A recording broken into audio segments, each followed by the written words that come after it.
Fun Home, HQ da Alison Bechdel e 28ª HQ que eu tô lendo nesse meu projeto de ler uma HQ por dia durante 2019. Essa aqui é uma obra autobiográfica em que a autora ela conta como foi o relacionamento dela com o pai dela ao longo da vida toda dela, e falando tanto sobre a casa onde ela viveu boa parte da vida dela, da infância dela, a Fun Home,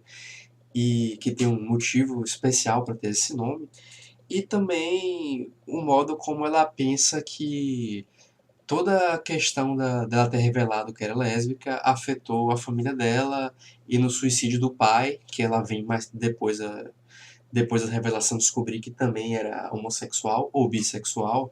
Ela até faz uns comentários sobre essa questão. E, em geral, toda a relação que ela teve com essa figura paterna, que ela coloca até como mais feminina do que ela mesma durante a infância e a adolescência dela, relacionado com a vida na casa dela e a vida em família. E assim, apesar de ela ser uma obra que talvez tenha proporções bem menores do que outras, como Persepolis ou Maus, eu coloco ela como tão boa quanto essas duas, porque a Alison Bechdel, ela consegue ter um domínio tão bom da narrativa e na forma de contar a história, de passar as emoções que ela sentiu e de como tudo foi se combinando para dentro da vida dela para chegar nos resultados de quem ela veio a se tornar depois. Acaba sendo uma história muito boa. E eu acredito que ela é a melhor obra que eu li esse ano, das 28 obras que eu li, embora eu prefira a Hoje é o Último Dia do Resto de Sua Vida, mais por causa do tema, mas não pela. Mas eu tenho que reconhecer que essa aqui ela é melhor escrita, apresentada de uma forma diferente, ela consegue combinar as sensações, emoções e sentimentos da vida da personagem, a relação dela com o pai e com a mãe e com a casa dela de um jeito que é muito bem construído e realmente diria que especial. A Alison Bechdel, eu conhecia a autora, tenho até outra obra dela aí, conhecia ela também por causa daquela questão do teste de Bechdel, que é sobre ver se numa obra existem mais de duas personagens femininas que conversam entre si, sem ser sobre algum personagem masculino e etc, que é para medir uma forma pequena de medir o nível de representatividade feminina nas obras. Já conhecia ela por esses meios, mas agora, lendo, realmente eu vi que ela é uma escritora do caralho e merece os prêmios que essa obra ganhou, que até chegou a ser adaptada para Broadway, para um musical. E essa obra se chama Fun Home porque a casa onde ela mora, no interior da Pensilvânia, se não me engano, bem numa cidade bem interiorana mesmo, que todo mundo se conhecia. A Fun Home é uma casa funerária, então era uma funeral home. E quando, quer dizer, existia um serviço, era a casa deles e também fazia um serviço de funerário. Tinha uma sala lá que eles preparavam corpos e coisa e tal. Que a obra dá a entender que não é algo tão recorrente, não acontecia com tanta frequência, era meio que um trabalho paralelo, herdado pela família, e que eles faziam lá e que não era, tipo, diariamente, cotidianamente que acontecia aquilo, porque a cidade é pequena, então não tinham tantas eventualidades, nem mortes súbitas, digamos assim. Pelo menos foi o que eu consegui entender da obra. E essa era uma casa que era, de certa forma, especial, porque era uma casa, uma casa bem antiga,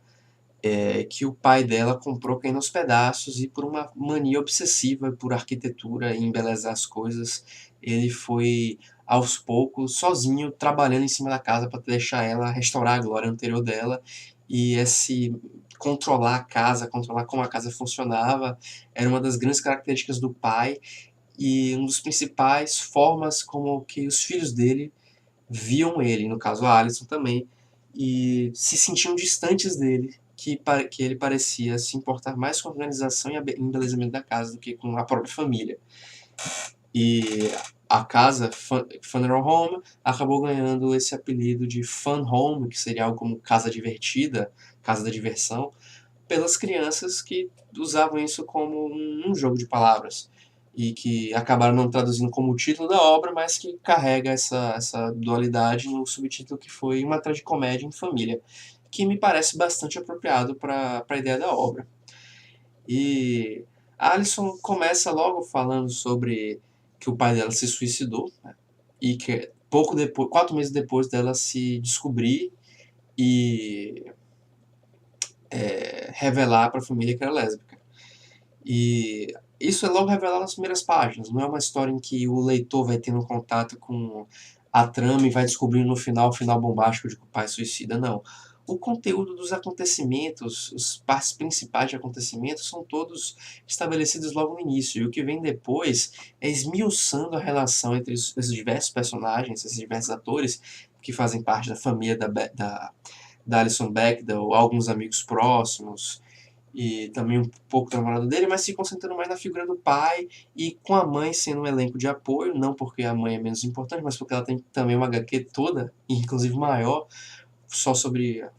voltado também para a mãe dela, e esmiuçando o relacionamento que ela teve durante a infância com o pai, com a casa, a forma como isso afetou ela, a forma como foi esse relacionamento foi se construindo de uma forma curiosa, já que ela mostra que todos da família, talvez tirando os dois irmãos dela, eram todos muito solitários. E ela sempre mostra o pai, a mãe e ela separados, e os irmãos juntos, mas separados dos outros, cada um lidando com suas próprias buscas, muitas vezes artísticas e certamente obsessivas, enquanto se interagiam apenas em momentos de trégua e conseguiam uma unidade, um relacionamento familiar e afetivo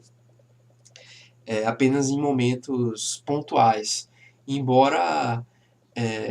isso fosse sempre entremeado com momentos de que ela não sabia o que pensar no pai, ela se considera o pai ausente, mas é uma coisa que ela logo reclama, mas é um ausente que ele sempre estava lá na casa, mas sempre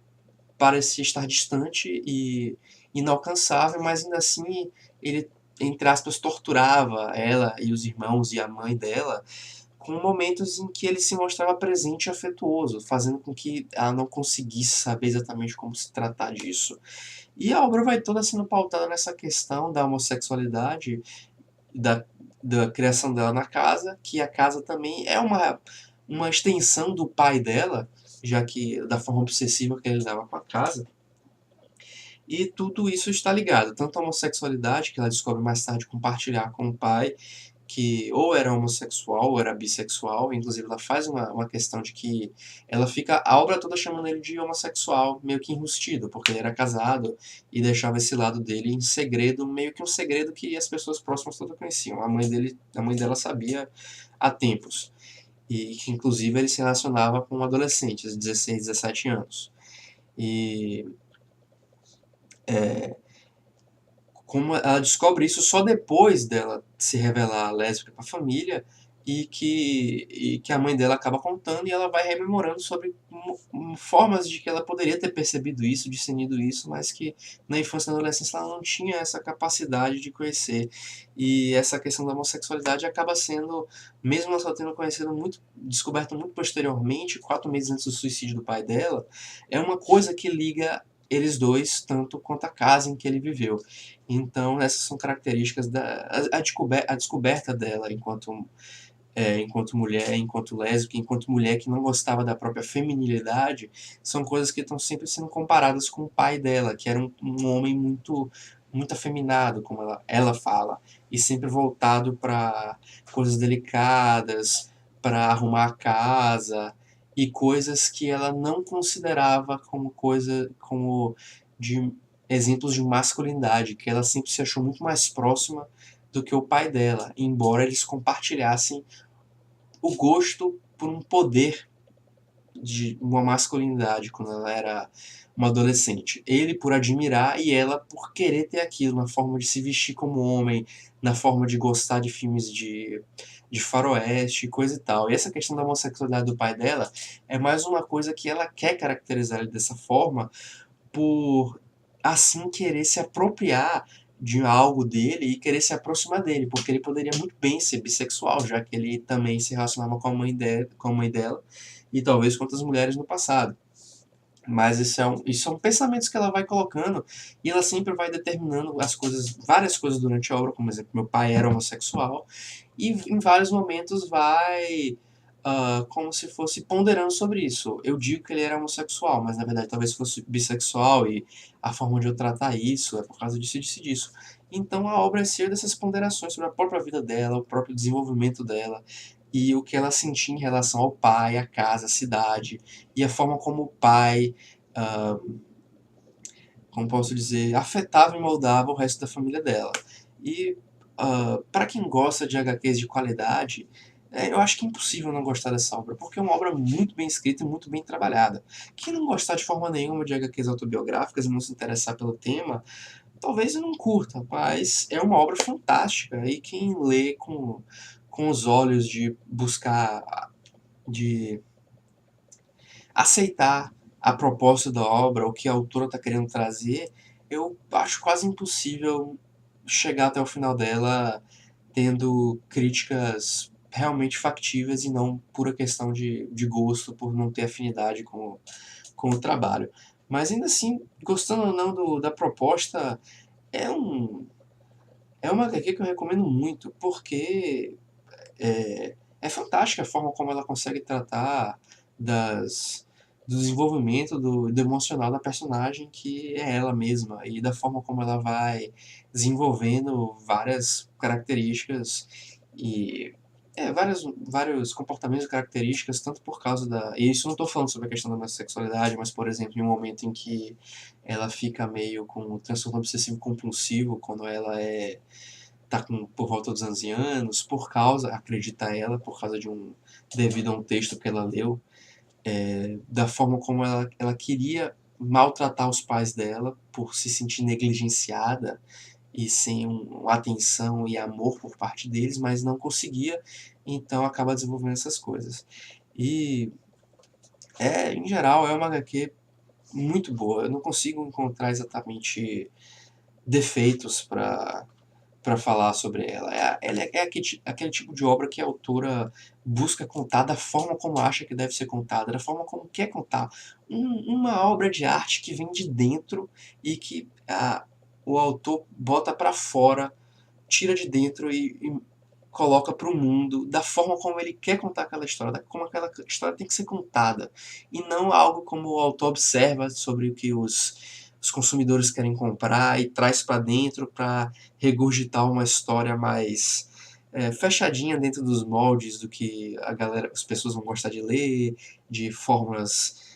de gênero e de mercado, do que está funcionando atualmente. Não, isso aqui é realmente uma daquelas obras que vem de dentro da, do artista e que consegue chegar exatamente no ponto em que ele queria e de um jeito quase impecável. Talvez tivessem algumas coisas que mudadas poderiam ser melhores, mas eu diria que é exatamente o jeito que a Bechdel queria contar essa história e essa história não poderia ser contada de outro jeito. De forma que eu recomendo muito ela para todo mundo que gosta tanto de quadrinhos quanto de literatura. Aqui o Time disse que é uma obra-prima sobre duas pessoas que moram na mesma casa, mas em mundos diferentes, e sobre as misteriosas dívidas entre elas. E eu acho que é uma descrição muito apropriada para fan home, e que ó, até na capa, na frente, o pai dela na biblioteca dele, que inclusive é uma biblioteca que o conceito dessa biblioteca e a existência dessa biblioteca é todo mostrado na HQ, até do porquê de ser chamado de biblioteca. O livro dele sobre Zelda, que eu não sei se aqui é uma biografia sobre Zelda Fitzgerald ou um livro do Scott Fitzgerald sobre Zelda. E aqui atrás, a, a própria Alison Bechdel, na adolescência dela, separada do pai, no mesmo cômodo, na mesma biblioteca, mas em lugares diferentes e sem interagir um com o outro. Então, acho que já me estendi demais. Fiquei a recomendação dessa excelente HQ. E amanhã, o próximo vídeo provavelmente será bem menos significativo, porque eu vou estar retornando a Knights of Sidonia, dessa vez com o volume 12, que não. Depois que chegou lá no nono, 10, pra mim o mangá começou a cair. Mas é isso, espero que tenham gostado desse vídeo. E eu acho que ele ficou legalzinho. E é isso, me despeço aqui e até a próxima.